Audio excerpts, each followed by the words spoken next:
जय हिंद जय भारत। हम लोग ज्ञानचंद यादव पुस्तक उसका प्राचीन भारत कर रहे हैं और हमने नगर प्रशासन जो मौर्य प्रशासन कर रहे थे और उसमें हमने नगर प्रशासन तक कर लिया था। तो नेक्स्ट हम शुरू करते हैं, नगर प्रशासन से शुरू करते हैं। यानी मौर्य साम्राज्य का नगर प्रशासन कैसा था। तो शुरू करते हैं, नगर प्रशासन से शुरू करते हैं दोबारा। मौर्य साम्राज्य की स्थापना तक भारत में अनेक नगरों की स्थापना हो चुकी थी। हड़प्पा के नगरों के पतन के पश्चात अनेक आर्थिक, सामाजिक और राजनीतिक कारणों से 6वीं शताब्दी ईसा पूर्व में पुनः नगरों के उदय व विकास ने अनेक नई समस्याओं को जन्म दिया। इनके समाधान के लिए चंद्रगुप्त मौर्य ने नगर प्रशासन की ओर ध्यान दिया गया। मौर्यकालीन समाज कौटिल्य के अनुसार वर्ण व्यवस्था ही सामाजिक संगठन का आधार है। अतः प्रत्येक वर्ण की स्थिति व उसके कर्तव्यों का विवरण अर्थशास्त्र में दिया गया है। वर्ण व्यवस्था की रक्षा करना राजा का प्रमुख कर्तव्य था। वर्ण व्यवस्था भंग होने से संपूर्ण सामाजिक व्यवस्था नष्ट हो जाती, जिसका प्रभाव राज्य के स्तर पर भी पड़ता। इसलिए सामाजिक व्यवस्था नष्ट हो जाती, जिसका प्रभाव राज्य के स्तर पर भी पड़ता। इसलिए राजा को वर्णाश्रम धर्म की स्थापना की सलाह दी गई। 4 वर्णों के व्यवसाय निर्धारित थे, जिसका पालन करना उनके लिए आवश्यक था। ब्राह्मणों, ब्राह्मण शिक्षकों, पुरोहितों, वेद का पाठ करने वालों, यज्ञ कराने वालों को राज्य की ओर से कर मुक्त भूमि दान में दी जाती थी ना। मौर्य प्रशासन में कर मुक्त भूमि दान में दी जाती थी, जिसे ब्रह्मदेव कहा जाता था। मौर्य युग में ही नई स्थापित बस्तियों में शूद्रों को प्रथम बार भूमि दी गई थी। शूद्रों की स्थिति में परिवर्तन का प्रमाण है ना। देखो, मौर्य युग में ही स्थापित बस्तियों में शूद्रों को प्रथम बार भूमि दी गई थी। प्रथम बार मौर्य युग में शूद्रों को भूमि दी गई थी। शूद्रों की स्थिति में परिवर्तन का प्रमाण इस बात से भी लगता है कि अर्थशास्त्र में शूद्र को आर्य कहा गया है और उसे म्लेच्छ से भिन्न माना गया है। ठीक है, शूद्र को आर्य कहा गया है। अर्थशास्त्र में शूद्र को आर्य कहा गया है और उसे म्लेच्छ से भिन्न माना गया है। अर्थशास्त्र में 15 मिश्रित जातियों का भी उल्लेख हुआ है। इन्हें अतवासिन कहा गया है। इन्हें क्या बोला गया है? अतवासिन कहा गया है। इनकी उत्पत्ति अनुलोम व प्रतिलोम विवाहों के कारण हुई थी। ठीक है, आगे देखते हैं हम। मैगस्थनीज और अन्य यूनानी लेखकों ब्रट में डायोडोरस, एरियन, स्ट्रेबो की धारणा थी कि मौर्यकालीन भारतीय समाज में दास प्रथा प्रचलित नहीं थी। मैगस्थनीज के अनुसार भारत में सभी स्वतंत्र और समान हैं, उनमें कोई भी दास नहीं है। आगे है, डायोडोरस भी मानता है कि कानून के अनुसार कोई किसी को दास नहीं बना सकता है। वस्तुतः ऐसी स्थिति नहीं थी। आगे के अर्थशास्त्र में भी दासों की विभिन्न श्रेणियों का वर्णन है। स्त्री दासों के रूप में धातु, उपचारिका व परिचारिका का उल्लेख कौटिल्य ने किया है। स्त्री दासों की एक श्रेणी बंधकों की थी। आगे जो है वह है मौर्य का प्रशासनिक ढांचा। तो मौर्य साम्राज्य में प्रांतों को चक्र कहते थे। इन प्रांतों के अंतर्गत कई मंडलों का प्रशासनिक विभाजन किया जाता था, जिन पर महामात्य नामक अधिकारी होते थे। मंडलों के अधिकारियों के नाम प्रादेष्टा या फिर प्रादेशिक भी मिलते हैं। तो ये देखते हैं हम लोग राजधानी और फिर उसका मंडल। जो तोसली राजधानी थी उसका मंडल समापा था, और जो पाटलिपुत्र राजधानी थी उसका जो मंडल था वो कौशाम्बी था, और जो स्वर्णगिरी राजधानी थी उसका मंडल इशिला था, और जो सौराष्ट्र राजधानी थी उसका मंडल गिरनार था। आगे प्रांतीय प्रशासन के साथ प्रांत प्रमुख अधिकारी कुमार जहाँ फिर आर्यपुत्र होता था। आगे मंडल ब्रट में कमिश्नरी प्रमुख अधिकारी प्रदेष्टा जहाँ फिर प्रादेशिक होता था। आगे हार जहाँ विषय यानी जिला, तो प्रमुख अधिकारी विषयपति जहाँ स्थानिक होता था। आगे स्थानीय यानी 800 ग्रामों का समूह है। फिर द्रोणामुख यानी 400 ग्रामों का समूह है। आगे है खावरटिक यानी 200 ग्रामों का समूह। आगे संग्रहण यानी 10 ग्रामों का समूह। इसका प्रमुख अधिकारी गोप होता था। ग्राम प्रमुख अधिकारी ग्रामनी। ठीक है, ये हमने पढ़ लिया था। आगे स्त्रियों की दशा करते हैं। तो मौर्य काल में पारिवारिक व सामाजिक जीवन सुख शांति का था। संयुक्त परिवार की प्रथा ज़्यादातर प्रचलित थी। विवाह की संस्था पूर्ण रूपेण स्थापित हो चुकी थी। अधिकांश विवाह एकात्मक ही होते थे, यद्यपि बहु विवाह के भी उदाहरण मिलते हैं। अर्थशास्त्र में 8 प्रकार के विवाह है। ब्रह्म, देव, आर्य, प्रजापत्य, असुर, गांधर्व, राक्षस, पिशाच का उल्लेख किया गया है। प्रथम 4 प्रकार के विवाह धर्म संगत माने जाते थे और अंतिम 4 अधार्मिक वर्ण विशेष के अनुसार विवाह किए जाते थे। अनुलोम व प्रतिलोम विवाह भी विशेष परिस्थितियों में उचित थे। नियोग का भी प्रचलन था, परंतु अर्थशास्त्र में सती प्रथा का उल्लेख नहीं मिलता है। यूनानी लेखक भारत में उत्तर पश्चिम में योद्धाओं की पत्नियों के सती होने का उल्लेख करते हैं। आगे अर्थशास्त्र में सती प्रथा के प्रचलित होने का प्रमाण नहीं मिलता, किंतु यूनानी लेखकों के उत्तर पश्चिम में सैनिकों की स्त्रियों के सती होने का उल्लेख किया है।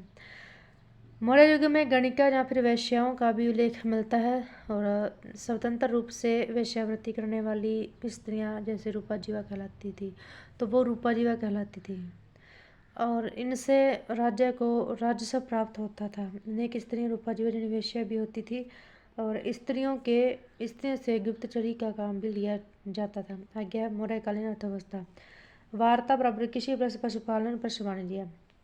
तो मौर्यों ने मिश्रित अर्थव्यवस्था अपनाई, जिसके अंतर्गत कृषि व्यवसाय व व्यापार वाणिज्य की प्रगति हुई और जिसके कारण मौर्य युग की आर्थिक संपन्नता बढ़ी।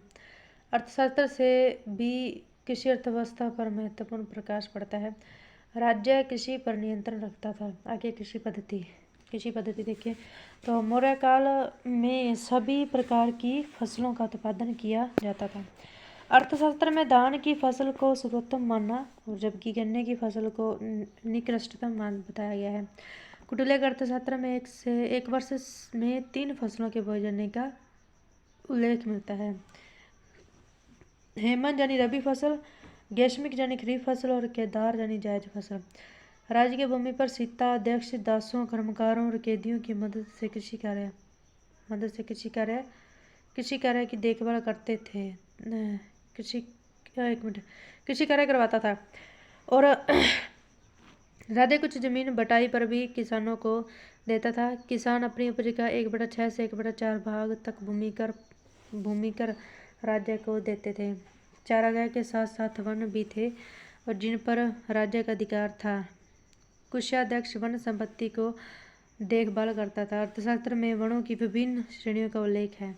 पशुवन में जंगली जानवर रहते थे। मृगवन पालतू पशुओं के लिए था और द्रव्यवन में आर्थिक महत्व वाले लकड़ी, खान इत्यादि थे। हस्तिवन में हाथी पाए जाते थे जो युद्ध में काम आते थे और इस समय उत्तरी काली पॉलिश वाली मिट्टी के बर्तन यानी NBPW भी बनाए जाते थे, जिनकी उच्च वर्ग में बहुत अधिक मांग थी। इस समय के भवनों में पक्की ईंटों का उपयोग किया गया है। आगे जो है हमारा वो है वाणिज्य व्यापार कैसा था। तो पहले मुझे ब्रैकेट वाला कर लेते हैं। अभी ऊपर हमने कर लिया ना सारा, ये कर लिए। स्त्रियों की दशा कर रहे थे और उसी में अब हम जिब्राइटी में जो दिया है कि नहीं पूर्ववर्ती धर्मशास्त्र में लिख देते तो देखे तो ब्राह्मण का आर्य के रूप में हुआ है, क्षत्रिय का आर्य के रूप में हुआ है, वैश्य का आर्य के रूप में हुआ है और शूद्र का अनार्य के रूप में हुआ है। अब देखे तो कौटिल्य का अर्थशास्त्र में उल्लेख ब्राह्मण का आर्य के रूप में हुआ है, क्षत्रिय का आर्य के रूप में हुआ है, वैश्य का आर्य के रूप में हुआ है, शूद्र का भी आर्य के रूप में हुआ है और मलेच्छ का अनार्य के रूप में हुआ है। अब कर प्रणाली देते हैं तो कर और फिर उसका अर्थ मतलब मौर्यकालीन साम्राज्य में कौन कौन से कर कैसे कैसे लगते थे तो देखते हैं हम लोग। पहला कर जो होता था दुर्ग, तो दंड है ना, इसका अर्थ होता था कि दंड, मणिकर, अधिरालय और फिर कारागार, मंदिर से होने वाली आय। आगे राष्ट्र, बलि, वणिक कर, नाव कर, पतन कर, चारागाह कर, सड़क कर से होने वाली आय। सीता देखे तो राज्य के भूमि से वसूल किया जाने वाला भू राजस्व रट में लगाना। भाग देखे तो निजी भूमि से वसूल किया जाने वाला भू राजस्व रट में लगान। राजस्व का मुख्य साधन अशोक के अभिलेखों में लिखित कर। आगे देते हैं बलि यानी धार्मिक भेंट के रूप में लिया जाने वाला कर, अशोक के अभिलेखों में उल्लिखित कर। आगे विष्टि बेगार के रूप में लिया जाने वाला कर देखे तो बगानों से प्राप्त होने वाले फूलों व फलों की उपज का एक भाग। हिरण्य देखे तो नगद रूप में लिया जाने वाला कर और प्रण्य देखे तो संकट काल में लिया जाने वाला प्रतिदान वट में कर।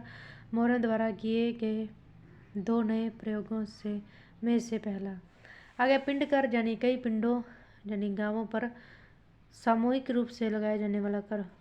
मौर्य द्वारा किए गए 2 नए प्रयोगों में से दूसरा।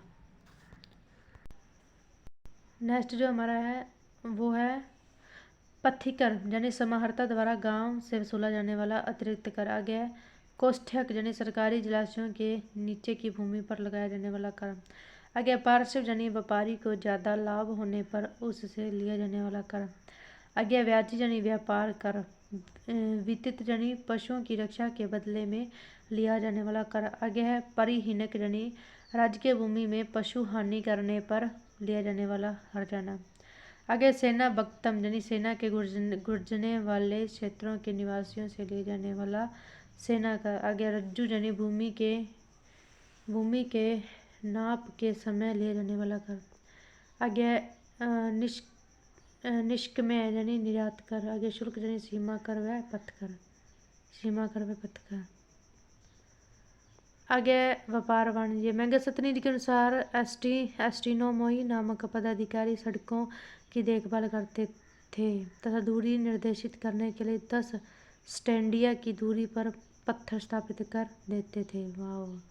और ये प्रथा आज भी है ना, कितने किलोमीटर जब कहीं भी गाँवों में जाते हैं तो इतने किलोमीटर दूर है, यहाँ से इतने किलोमीटर दूर है, तो एक पत्थर का बना होता है और उस पर लिखा होता है, दूरी भी लिखी होती है साथ में। तो ये प्रथा मौर्य काल में भी थी, है ना, उसी का आगे परिवर्तित रूप है जो आज भी जारी है। अर्थशास्त्र में चीनी रेशम का उल्लेख किया गया है। कौन से रेशम का? चीनी रेशम का उल्लेख किया गया है।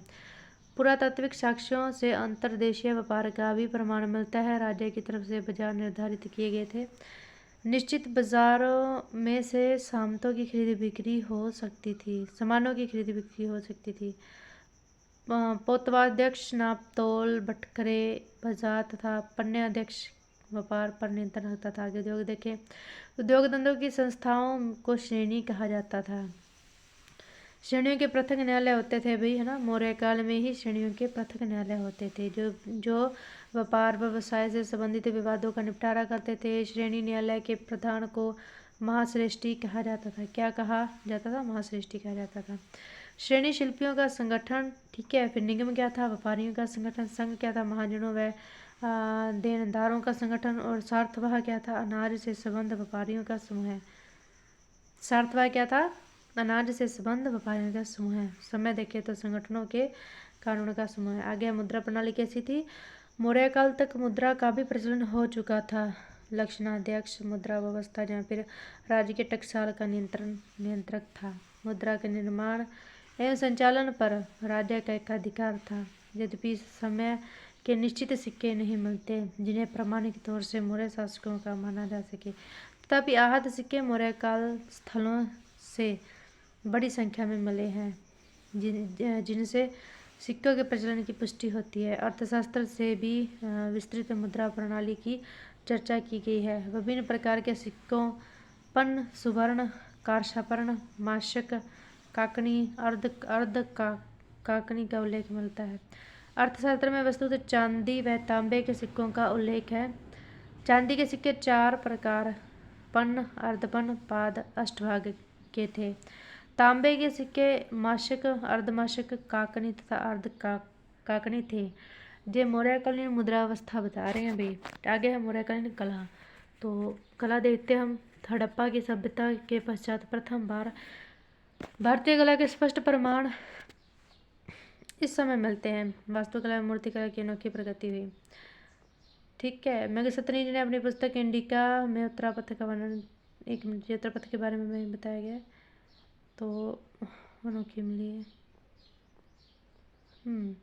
तो ये पढ़ते हैं मतलब 4 व्यापारिक मार्ग कौन कौन से थे। तो मौर्य युग में 4 प्रमुख व्यापारिक मार्ग थे। पहला मार्ग पाटलिपुत्र से पुरुषपुर व ताम्रलिप्ति यानी तामलुक पश्चिम बंगाल तक सबसे महत्वपूर्ण मार्ग, जिसे उत्तरापथ कहा जाता है। सेकंड जो था वो है पश्चिम में पाटल से पूर्व में कौशाम्बी के निकट उत्तरापथ में संबंध था। तीसरा जो है वह उत्तर में श्रावस्ती से दक्षिण में प्रतिष्ठान तक का मार्ग। चौथा मार्ग देखे तो पश्चिमी तट भड़ोच, है ना, यानी भृंगकच्छ से मथुरा तक का, जिसके मार्ग में उज्जैनी भी पड़ता था। आगे उत्तरापथ का वर्णन देखें तो वही मेघसतनी जी ने अपनी पुस्तक इंडिका में उत्तरापथ का वर्णन किया है। यह सड़क सिंधु को बंगाल के सोनारगांव से जोड़ती थी। इस सड़क का निर्माण चंद्रगुप्त मौर्य ने करवाया था, जिसे मौर्य युग में उत्तरापथ के नाम से जाना जाता था। मध्यकाल में शेरशाह सूरी ने इसे पक्की सड़क में परिवर्तित करके इसका नामकरण शेरशाह सूरी मार्ग हुआ। ब्रिटिश गवर्नर जनरल ऑकलैंड ने इसे ग्रांड ट्रंक रोड नाम दिया था। अशोककालीन गुफाएं देखते हैं। बिहार में गया जिला के अंतर्गत बराबर की पहाड़ियों में से गुफाएं बनवाई, जहां से अशोक के अभिलेख भी मिले हैं। पहली गुफा नैग्रोथ गुहा या फिर सुदामा गुहा अशोक के 12वें राजवर्ष की है। दूसरी गुफा जो है वो विश्व झोंपड़ी गुहा भी ब्रिट में अभिषेक के 12 वर्षों के बाद आजीविकों को दी गई। ठीक है, कौन सी गुफा? जो विश्व झोंपड़ी गुफा थी, यानी गुहा थी। तीसरी गुफा देखें तो कर्ण चौपड़ 19वें शासन वर्ष में सन्यासियों को बाढ़ से सुरक्षा के उद्देश्य से दी गई थी। गुफाओं की निर्माण शैली बौद्ध शैली से मिलती जुलती है। बाद में अशोक के पुत्र दशरथ ने भी नागार्जुनी बेट में गया जिले अशोक के पुत्र दशरथ ने भी नागार्जुनी की पहाड़ियों में 3 गुफाएं बनाकर आजीविकों को दान में दी थी, है ना। नेक्स्ट जो हमारा है वो है अशोक स्तंभ।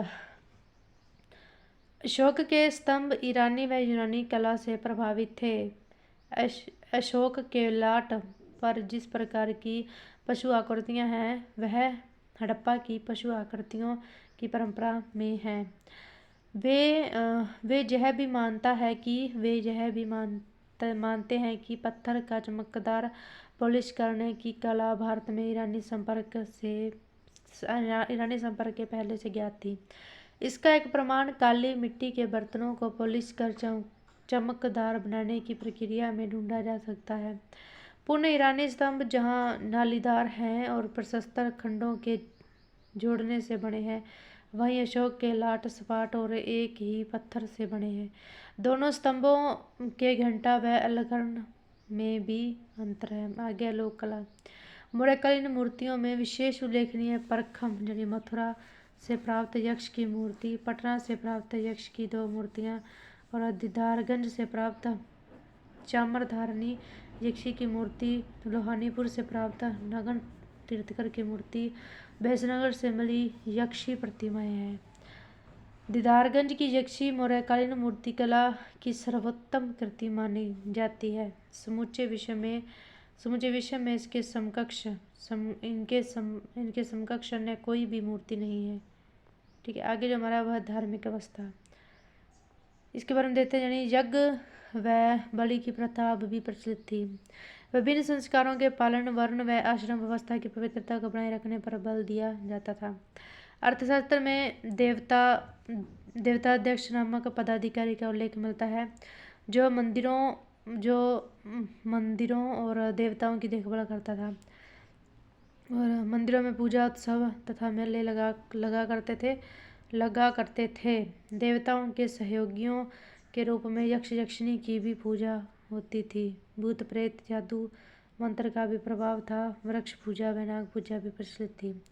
ब्रैट में देखते हैं दास प्रथा। मेघसतनी जी के अनुसार भारत में दास नहीं थे, परंतु कौटिल्य ने 9 प्रकार के दासों का वर्णन किया। फर्स्ट है धवजाहत यानी युद्ध में जीता गया दास, फिर आगे उदरदास यानी पेट का दास, और फिर आगे है गृहजात यानी घर में दासी द्वारा उत्पन्न दास, आगे है दायागत यानी पैतृक संपत्ति के रूप में प्राप्त दास, फिर आगे आता है लब्ध यानी दान में प्राप्त हुआ दास, आगे आता है कृत यानी क्रय किया हुआ दास, फिर आगे है आत्म विक्रय यानी समय को बेचने वाला दास, आगे आता है अहितक यानी ऋण के बदले द्रोहर के रूप में रखा गया दास, आगे आता है दंड प्रणीत यानी दंड के परिणाम स्वरूप बनाया गया दास।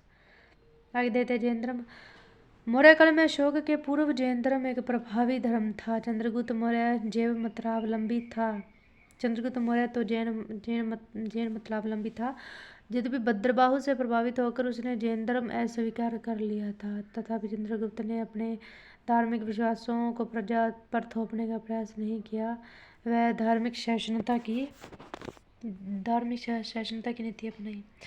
चंद्रगुप्त के समय में ही जैन धर्म के इतिहास में एक महत्वपूर्ण घटना घटी, जिसने जैन धर्म को दो संप्रदायों में विभक्त कर दिया। जैन धर्म श्वेतांबर और दिगंबर संप्रदायों में विभक्त हो गया। मगध के जैन श्वेतांबर और भद्रबाहु के शिष्य दिगंबर कहलाया गया। बौद्ध धर्म की मौर्य काल में अभूतपूर्व वृद्धि हुई। अशोक जैसे महान सम्राट के प्रयासों से दंभ के साथ साथ बौद्ध धर्म का भी व्यापक रूप से प्रसार हुआ। इसके प्रयासों से यह धर्म श्रीलंका एवं मध्य एशिया तक फैल गया। अशोक ने व्यक्तिगत रूप से बौद्ध धर्म के उत्थान और प्रसार में रुचि ली। बौद्ध संघ में व्याप्त मतभेदों को दूर करने के लिए उसने बौद्धों की तीसरी संगीति पाटलिपुत्र में मैगलीपुत्र तीर्थ के सभापतित्व में बुलाई गई थी। इसकी पुष्टि सिहली अनुश्रुति दीपवंश में महावंश से मिलता गया है। शिक्षा व साहित्य मौर्य काल में भाषा, लिपि व साहित्य का भी विकास हुआ। संस्कृत, पाली व प्राकृतिक भाषाओं, ब्राह्मणी व खरोष्टी लिपियों का विकास भी इस समय हुआ। ब्राह्मण, जैन व बौद्ध धर्मों के विकास ने धार्मिक साहित्य की रचना को प्रभावित किया। वेदांगों, गृह सूत्रों व धर्मसूत्रों की रचना इसी काल में हुई। इसी प्रकार बौद्ध त्रिपिटकों व जैन सूत्रों की भी रचना हुई। कौटिल्य का शास्त्र पुस्तक की तुलना पाश्चात्य दार्शनिक व केवली की पुस्तक प्रिंस से की जा सकती है। पाणिनि ने अष्टाध्यायी लिखी। पाणिनि ने क्या लिखी? अष्टाध्यायी लिखी। सुबुधु इस युग का एक विख्यात नाटककार था। कौन? सुबुधु क्या था? एक विख्यात नाटककार था जिसने सब प्रसाववधता की रचना की थी। नेक्स्ट जो हमारा आता है वो है संगमकार। अब हम करेंगे दक्षिण भारत का कौन सा का? संगमकार। संगम युग से तात्पर्य दक्षिण भारत के प्रारंभिक इतिहास का युग है, जब तमिल कवियों द्वारा बड़ी संख्या में तमिल कविताओं की रचना की गई। संगम शब्द कवियों के समागम का साथ आने का स्थल है। परंपरागत रूप से एक के पश्चात 3 संगम आयोजित किए गए। 3 संगम मदुरै के पांड्य शासकों के संरक्षण में विभिन्न स्थलों पर आयोजित किए गए। संगम साहित्य की कविताएं 2 विषय वस्तु ब्रैकेट में प्रेम व युद्ध पर आधारित थी, जिन्हें बाद में इत्तो तो गई नामक 8 संग्रहों में संग्रहित किया गया। इस साहित्य का सर्जन काल 300 ईसा पूर्व से 300 ईस्वी तक माना जाता है। इस साहित्य की विशेषता तत्कालीन तमिल समाज का उत्तर सभ्यता आर्य के साथ सामंजस्य का विवरण था। आगे 3 संगमों का आयोजन। प्रथम संगम जो हुआ था वो स्थल मदुरै में था। अध्यक्ष इसके अगतियार यानी अगस्त ऋषि थे। विद्वान देखे तो काफ़ी थे, अभी आप देख लेना। फिर आगे सदस्यों की संख्या ना, फिर ये नहीं पूछे गए। ग्रंथ इंपॉर्टेंट है इनके। प्रथम संगम के ग्रंथ इंपॉर्टेंट है। तो अगत्यम और अकत्यम अगस्त्य ऋषि द्वारा लिखित थे ये, ठीक है। ये हमें ध्यान रखना। दक्षिण भारत देख लेते हैं। देखो ये चोल है, इसका जो प्रतीक था वो बाघ था, और जो चेर है इनका जो प्रतीक था वो धनुष था, और जो पांडे हैं इनका जो प्रतीक था वो क्या था? मछली था। ये ताम्रपनी नदी है जहाँ, फिर पेरियार नदी, फिर कुरियूर, मदुरै, तंजावुर, उरेयूर, श्रीरंगम, चिंदापुरम, गंगईकोट, चोलपुरम, कावेरीपट्टनम, नागटीपट्टनम, कन्याकुमारी है ना, मुजीरिस, ठीक है, ये सब है। आगे अनिकट क्या है? तो भाई यह शब्द तमिल के 2 शब्दों से मिलकर बना है। अणि यानी बांध प्लस कट्टू यानी निर्माण। चोल शासकों के समय कावेरी नदी पर बनाया गया महाअनिकट कावेरी नदी के जल को सिंचाई के लिए प्रयोग करने का प्रथम प्रयास था। आगे संगम युग के विविध है ना, इसमें देखते हैं यानी तुलना देते हैं सब क्षेत्र, फिर चेर, फिर चोल, फिर पांड्य। क्षेत्र इनका क्षेत्र कहाँ का था? तो जो चेर थे ये केरल है ना, केरल में थे। चोल जी थे ये आंध्र प्रदेश, पेन्नार व बेल्लार में थे। और यदि पांडे देखे तो तमिलनाडु, कावेरी व इधर थे। देख लेते, पांडे सबसे ऊपर थे, चोल उसके नीचे थे पांडे, पांडे और उसके पश्चिम में थे, पांडे के पश्चिम में थे चेर। ठीक है, मैंने कहा अलग अलग दृश्यनी। अब बाघ तो ज़मीन पर ही रहेगा, ये अब समझ जाओ। ठीक है, और मछली जो होती है वो हमेशा समुद्र में होती है। और धनुष भई हम किनारे पर खड़कर भी चला सकते हैं, तो इस तरह हम कर सकते हैं इसको। अब स्थिति देखें तो कोचीन में चेर जो थे वो कोचीन में मालाबार में थे, और चोल देखे तो तंजावुर व तिरुचिरापल्ली में थे। पांडे देखे तो तिन्नेवली व रामानाथपुरम में थे। प्रशासनिक राजधानी देखे तो चेर की वज्जी जानी कयूर थी, चोल की देखे तो उरेयूर थी, और पांडे की देखे तो मदुरै थी। इनकी समुद्री राजधानी देखे तो चेर की मुजिरिस थी, और यदि हम चोल की देखे तो पुहार कावेरीपट्टनम थी, और पांड्या की देखे तो कोरकई थी। राज्य के चिन्ह देखे तो चेर का धनुष था, चोल का बाघ था, और पांड्या का मछली था। और इनकी यदि हम प्रथम शासक देखे तो चेर का उद्यन था, चोल का उख भरे था, और पांड्या का नेडियोन था। आगे प्रथम उल्लेख देखे तो चेर का प्रथम उल्लेख है तरने ब्राह्मण ग्रंथ में मिलता है, और चोल का प्रथम उल्लेख अष्टाध्याय में मिलता है, और में पांड्या का प्रथम उल्लेख मेघा सतनीज में मिलता है। उपनाम देखे तो चेर को सबसे प्राचीन ग्रंथ में तो सबसे प्राचीन राज्य, चोल को देखे तो सर्वाधिक शक्तिशाली राज्य, पांड्या देखे तो दक्षिणी राज्य। शाब्दिक अर्थ देखे चेर का मतलब होता है प्रवर्ती देश, और चोल का मतलब होता है नया देश, और पांड्या का मतलब होता है प्राचीन देश। उपलब्ध ग्रंथ जिसमें मतलब प्रथम जो संगम हुआ था उसमें कोई भी ग्रंथ इसका उपलब्ध आज तक नहीं है, अभी तक मतलब उसका उपलब्ध नहीं है। नेक्स्ट हमारा वह है द्वितीय संगम। तो इनका स्थल देखते हैं तो अलवे यानी कपाटपुरम था, और संस्थापक देखते हैं अध्यक्ष तो अगतियार अगस्त ऋषि, ब्रिटेन में बाद में अगस्त ऋषि का शिष्य है तोलकापियम। आगे विद्वान, तो ये विद्वान अभी इरद्यूर, फिर कुर कंगोली मोसी, फिर वेलूर, फिर कापियर। सदस्यों की संख्या देखे तो 49, और अवधि देखे तो 300 700 मतलब 3700 वर्ष। तमिल व्याकरण ग्रंथ देखे तो तोकमापियम है ना, तोलकापियम द्वारा। तृतीय संगम देखे तो उत्तरी स्थल इनका था भाई, स्थल इनका था उत्तरी मदुरै। अध्यक्ष देखे तो नक कीरर, और विद्वान देखे तो इरेयान नार, कपिलार और परनर। सदस्यों की संख्या देखे तो 49 हो अवधि। इनकी ग्रंथ इंपॉर्टेंट है, पत्तुम पातू ब्रिटेन में 10 ग्राम में काव्य, फिर इत्तू गोगोई ब्रिटेन में 8 संकलन है, फिर पद्दी नैनकील कक्कू यानी 18 लघु उपदेश गीत है। आगे उपलब्ध ग्रंथ देखे तो अधिकांश उपलब्ध भारत के सुदूर दक्षिण में कृष्णा व तुंगभद्रा नदियों के मध्य स्थित प्रदेश को तमिल प्रदेश कहा जाता था।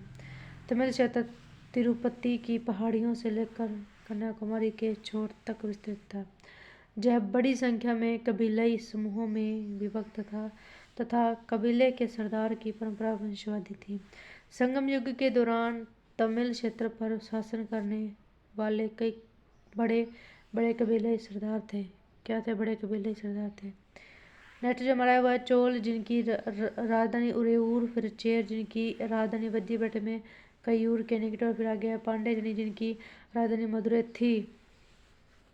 चोल चेर तथा पांडवों के बीच बार बार संघर्ष होते रहते थे। इसके फलस्वरूप संगम कवियों के युद्ध आधारित कविताओं के सर्जन की प्रेरणा मिली। संगम का तमिल क्षेत्र 5 टीनानियों आर्थिक क्षेत्र में विभक्त था, जिनका विवरण नीचे की सारणी में दिया गया है। तो नीचे की सारणी में दिया गया है। नेक्स्ट हमारा वह चेर यानी प्रवर्ती, जहाँ पर केरल है ना, केरल के जो शासक थे वो उनके बारे में बताया गया। तो ये देखते हैं संगमकालीन राज्य में चेर राज्य सबसे प्राचीन राज्य माना जाता है, और तरने ब्राह्मण में चेरपाद शब्द चेरों के लिए प्रयुक्त हुआ है। अशोक के वैदिक शिलालेख में चेरों का उल्लेख केरल पुत्र के रूप में हुआ है, और चेर शब्द की उत्पत्ति तमिल शब्द चेरल या फिर जहाँ पर चरल से हुई है, जिसका अर्थ प्रवर्ती देश है। चेर राजा चेरलतन यानी प्रवर्तीय देश के स्वामी कहलाए थे, और चेर पांड्य क्षेत्र के पश्चिम उत्तर में थे। ठीक है, और उत्तर व पश्चिम में थे, और इनमें आधुनिक राज्य केरल व तमिलनाडु का हिस्सा सम्मिलित था। ठीक है, तो इसी के साथ ये पार्ट हमारा समाप्त होता है। नेक्स्ट बाकी हम नेक्स्ट पार्ट में करेंगे। और करते रहिए, ऑडियो बुक भी सुनते रहिए और ख़ुद से भी करते रहिए ताकि आपका डाउट क्लियर हो। अब इसके साथ हमारे समाप्त होता है। जय हिंद, जय भारत।